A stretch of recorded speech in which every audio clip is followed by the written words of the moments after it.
What's going on, everyone? This is Silverback Stacker, and today I want to talk to you about a trip that I took to New York last week. I usually take a trip every few years to go back home and visit family and friends, and that's what I did. I'm originally from New York. Now, I moved around New York quite a bit, but I spent most of my life in upstate New York, but I have a lot of family in New York City, so me and my wife decided to fly to New York and land in New York City. And we also have family in New Jersey and Pennsylvania, so it's pretty much around the whole tri-state area. In that section, I go around the whole tri-state area to visit people. But what you'll be seeing today is a video of me and my father talking about silver stacking for the first time. Me and him, briefly talk about it on the phone. I don't get to see him face to face a lot because I live over in Illinois. He lives in New York, so we don't see each other often. So this is a special occasion for me to talk to my father face to face, and I want to capture the moment for you guys and show it on video so that way you guys can see the conversation we have, and so that way you get some insight on how my dad thinks versus how I think in my videos, and maybe you could see the impressions I had on him and, his thought process and just him in general, because like even me talking to him, he's not that person who just does what everybody else wants him to do. He does what he thinks is best. So that kind of gives you some insight, and even just people who may be older trying to get into stacking themselves too, because I have people on my channel always talking to me about themselves getting older, but they're still interested in stacking. And my father's an older gentleman, and he's still stacking. So, this will be a good video, and let me know what you think.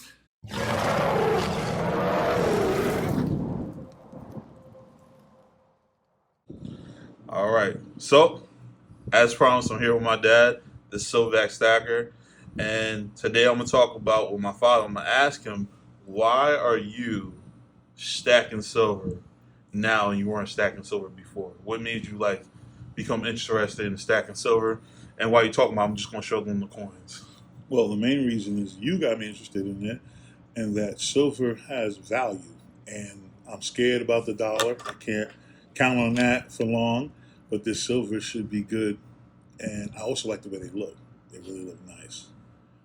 They do look nice. They do look nice. But they have value. You know what I mean? Mm-hmm. No matter what, they're going to be worth something, and that's important to me.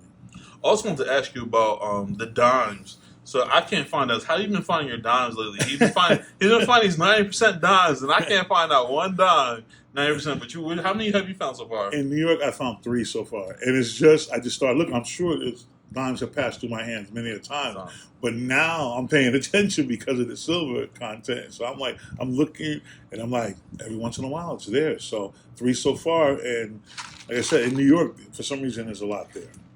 But do you think it's because it's New York? Do you think a lot of people in your areas don't really know much about silver, 90% silver, stuff like that, so it's slipping through people's hands more often? Yeah, and I think there's a lot of money in New York too. Yeah, you know what I mean? There's a lot of currency being passed around, but I believe that's too because nobody talks about silver.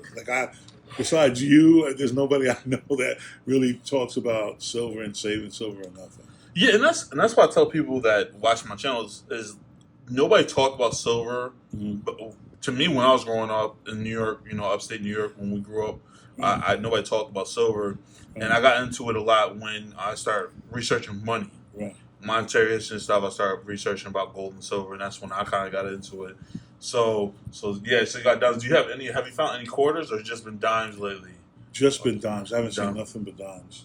Gotcha. I'm sure people probably take notes to quarters because they're so big. But dimes, I think you give it without even thinking because you're not really, you know what I mean? It doesn't grab your eye. But when you told me the year, I flipped the year, but you could see it from the side and tell that it's silver. Yeah, it looks different, right? Yeah. There's something about that side that you look at it and you're like, oh man, so that's what I do. Before I even look at the date, I look at the side, and if the side is all silver side, I just turn it and I say, okay.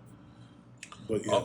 Okay, so another question I wanted to ask you was, what's your goals kind of with stacking silver? Are you kind of just little by little? Do you have a goal reaching a certain amount of ounces, or what's kind of your ideas with this so far? I haven't, as time goes on, for me, I like to collect them because of the way they look. Gotcha. And I'm going to save, but I don't really have a goal yet, you know what I mean? But I do want to, as I get the extra money, instead of buying motorcycles and stuff. I'm planning on buying silver. I might give them the backstory of motorcycles another time, but so about motorcycles, think about saving up in gold and silver. Right. Yes. Gotcha. Because it holds its value. Yeah, it does. You know what I mean? It does. Yeah, one day it'd be cool to try to like show you like some bars and stuff. Obviously there's some distance between us, so it's hard to show you some of the stuff that I have and go over. I know I can see you the pictures, but it's a whole nother thing holding it, seeing it. Well, the thing I can't wait for is the dragon. Oh yeah, Year of the Dragon next year. The Year of the Dragon, and I just love the way they look. So that's what I would probably get a lot, like collect like you have. Yeah, with your gorillas, is it that you have? Yeah, I have all the gorillas. I would like to get a collection of dragons because that's my thing. Cool. Yeah. Next year, I'm looking forward to that too. Like, I'm not like a big collector, but those dragon designs, I think, are some of the best designs that come out. So keep an eye out for me because, like, I hope there's like a bunch of them that come out. You know what I mean? That I will spend some money on. There's different mints and I know like Australia makes some, and then Canada's probably gonna make some. Right. But definitely Australia. Australia always come out with some the lunar years every year. What about Japan or Asia? They don't have they don't do any. They do. I don't know if they do like sometimes do specialty things, but the biggest things are those pandas I showed you. That's like China's big on the pandas. Each year they do pandas, and sometimes they do like special things for certain years but the big thing is panda. I would like to see a special design for the lunar years. I have to find out because all I ever see is the pandas. Right. And then in America, especially in the silver stack community, unfortunately in America, there's like a big people don't like China. Okay. So they're kind of like, stay away from those pandas or something. Especially coin shops, like really those big, like especially in the Midwest where I'm at, like they're like, You know what I'd be interested? Do they do zodiac signs? I don't know. So you get into more of that type of stuff. It's private mints. Okay. Yeah, so those private companies, they'll make zodiac signs. They have something called like Aztec rounds, which is these beautiful designs. Right. If you want like nice, like there's some mints that make Marvel characters like Black Panther. Yeah, wow. You get Superman, Black Panther, Iron Man. It probably costs a lot though. Well, if you get it as soon as it comes out, it's not that bad. Obviously, the premium's still gonna be higher than normal, right? But it's not that bad. But they become collector items really fast, right? So that's the problem with those. Superman. I want to get the Superman, but actually my goal was to get you one, but it's so hard to find. Right. And when you do, they're expensive. Okay. They're expensive. But so before we conclude, now we're talking about silver. Did you have any questions for me? Because I know sometimes you got questions about silver and stuff. I've been secretly watching your videos. Hey, he's watching my videos. So they're really one question I would have, because I want to try to buy some more from you. What is your least favorite coin? It's funny because I didn't add this before, but my dad only buys the 4/9 fine silver. He doesn't like 3/9, and I told him there's really no big of a difference, but he's like, I like what I like. I'm going to stack that. I like to see those 4/9s. Yeah, you like the 4/9s. So because of that, it's interesting because my least favorite one, I like them, but they're the ones I would get rid of the most would be the Canadian maples. And they're 4/9s. And they're 4/9s. Okay. So it's funny because that goes hand in hand. It's like those are the ones I would get rid of the most. Right. And 4/9s.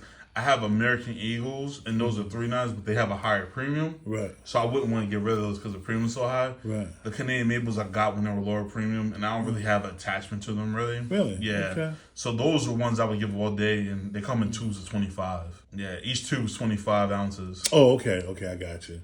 All right, well, then maybe we'll talk in the future. We might be able to work out a deal. Yeah, we might be able to work out a deal. Yeah, I mean, I'll give you a good price. I want the dad rate. Oh, dad rate.